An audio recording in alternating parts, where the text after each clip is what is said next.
I've got show and tell. Okay. Because I knew there was videos, so I brought some stuff. I've got 3 books. Okay. I'm going to be fast. Yeah. Don't panic. By the way, you know when you say we've run overtime? Yeah. You know we don't pay for the tape, right? Like, that's not how it works. So we can say we run overtime, but the drop-off of people listening to the podcast... No, but the drop-off of people listening to the podcast does not diminish with increased time. Yeah. So I'm happy for you to keep saying it. That can be your tagline, we've run over. That's your tagline. But it doesn't matter. We're not paying extra. So, satchel. No, I brought it in.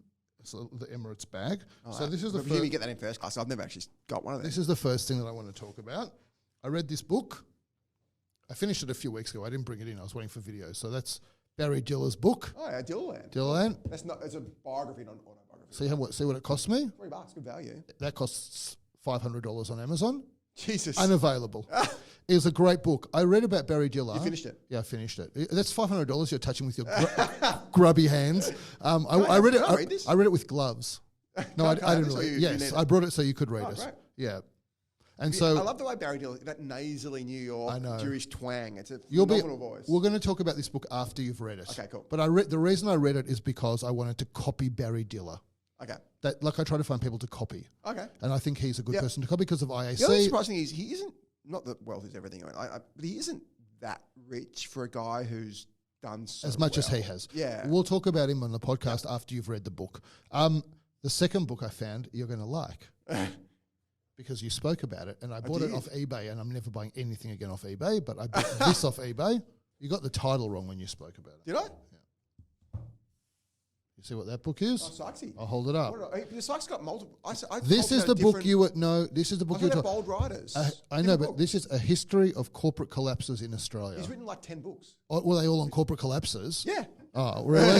That's another one. It's good though. Well, this is good. I haven't read it yet. Book. Yeah. It's got a lot of pages. I think this will be fascinating because when I open the index of this book, it's called 2 Centuries of Panic, A History of Collapses in Corporate Australia. Is that older? That's the older stuff, isn't it? So I've heard of almost none of these businesses. It's got Poseidon in that one, and I find it very fascinating. Like Bank of Queensland is in there from 1866. And he's a great writer. Like it's so readable. When does it stop? Since you've taken the book off my hands, 1970s. So 75. He talks about Poseidon because he's got a book about Poseidon and all that stuff. Was that Twiggy Forrest's original business, Poseidon? No. This is the famous in 1968. It was a nickel boom in Australia, and Poseidon went from like, I don't know, $1 to like $200 or something, like some crazy number. It was the first real boom in Australia. It was around when the Nifty 50 was happening in the US. So that was the first boom. He wrote a book called, I think, The Money Miners about that stuff. Then he wrote, I think his best one is The Bold Riders. I tried to find it. I may have that somewhere. I'll look around for that. Then he wrote one around the time I wrote my one about the GFC as well. When I wrote Pigs at the Trough, he wrote a really similar book. I told you Twiggy Forrest was a Poseidon director. He's different Poseidon. It's a different. I think he has some other irrelevant Poseidon. All right, fair enough. All right. Well, so that was this. Unless that's like the old Poseidon shell that was like basically out of bankruptcy or something, but it's not like what it used to be. Okay, I've heard of this Poseidon collapse. I look forward to reading this book. Yeah. I've got a long list of books to read. Yeah. Is there a third book or that? Yeah, the third one was the most expensive and hardest to find of all. Yeah. That you've spoken about. Have you got a library at home where you just keep all your books?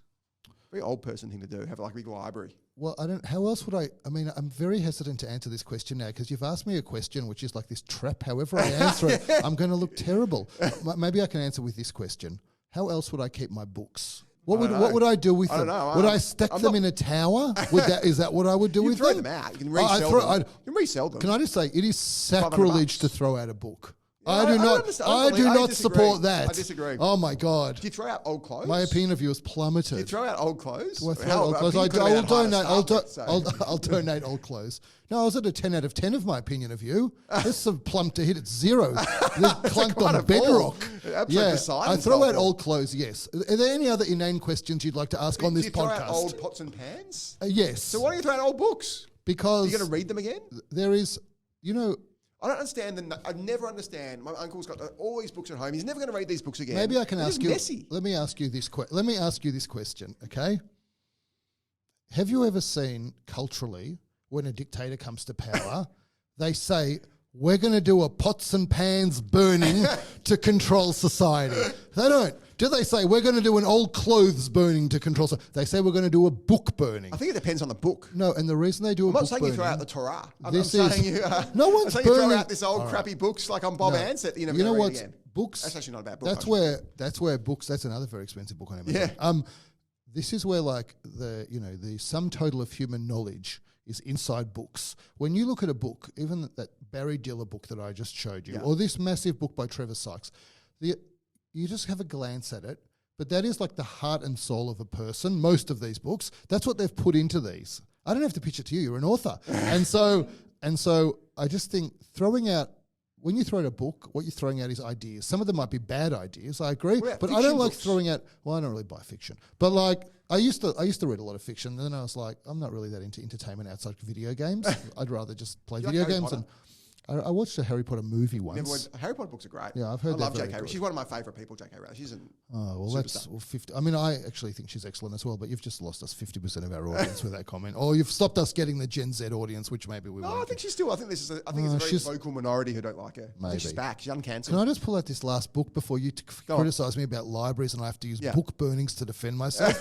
All right, this is the last book. This is the hardest book to find and probably the best of the three. Just on that point. Here we go.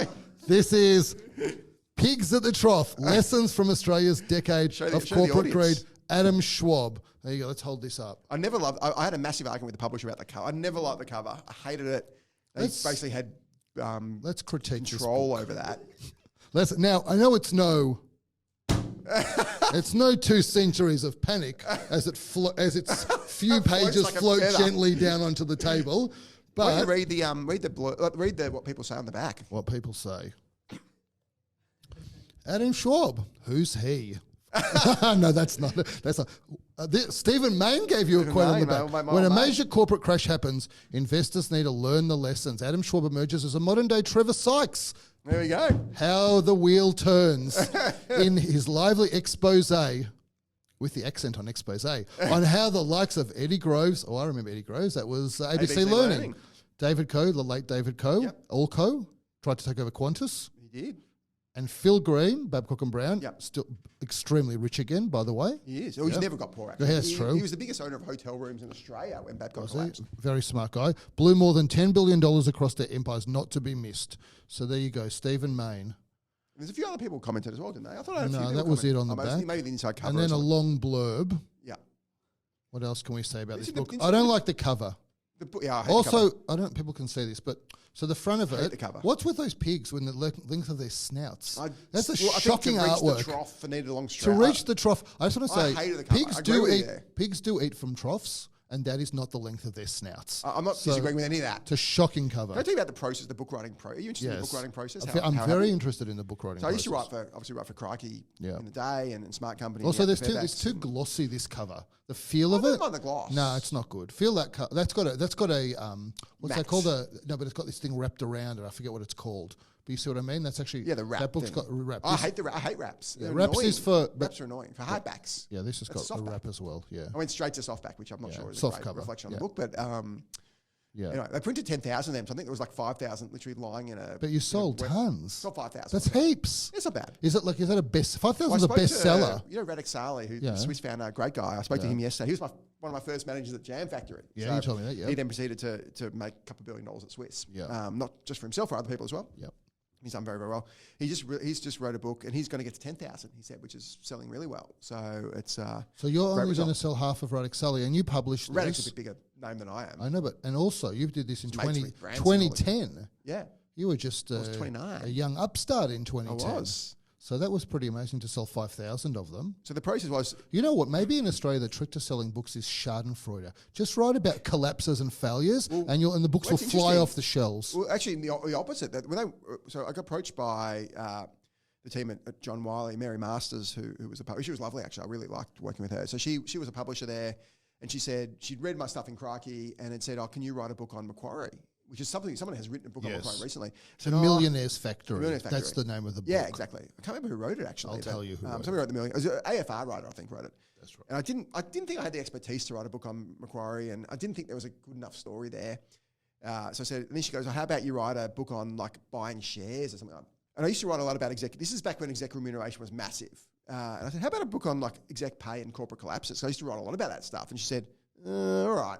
So, and she didn't say that. She said, write me a couple of chapters and I'll take it to my bosses. Oh, that's great. And I was like, so I was in the UK, came back, wrote a couple of chapters, wrote one on Telstra and I think ABC Learning, which are two big bête noire. Is it bête noire? What's the word? Bête noire, Bête noire of mine.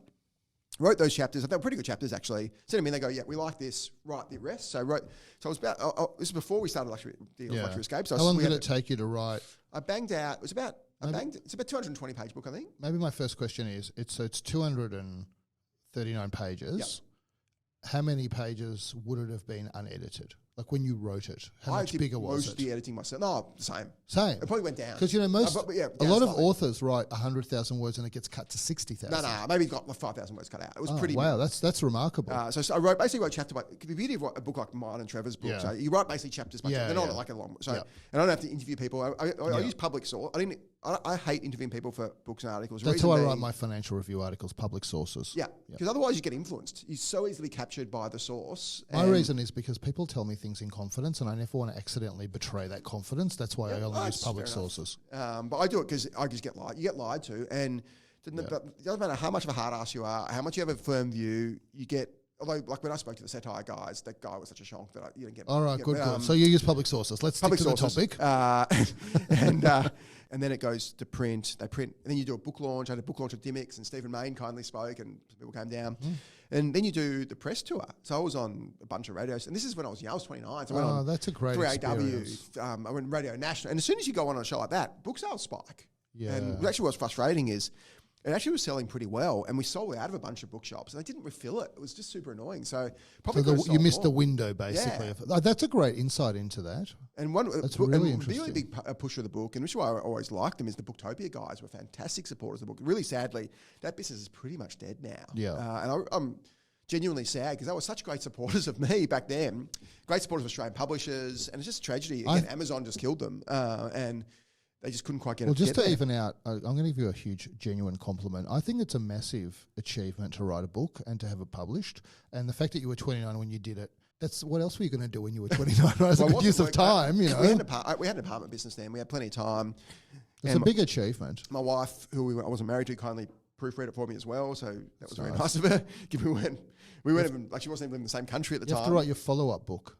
People said that was. You've got enough companies you hate now. Well, I started writing a book on the impending property crash in 2012. Thank God I didn't run it because the property never crashed. So I would look like a fool for more of a fool for 10 years. So thankfully I never printed that Well, book. I think it's very impressive. I just want to make sure I'm not going to see after you finish Dillerland. I'm not going to set it on Facebook Marketplace for $300. $4.99. Okay.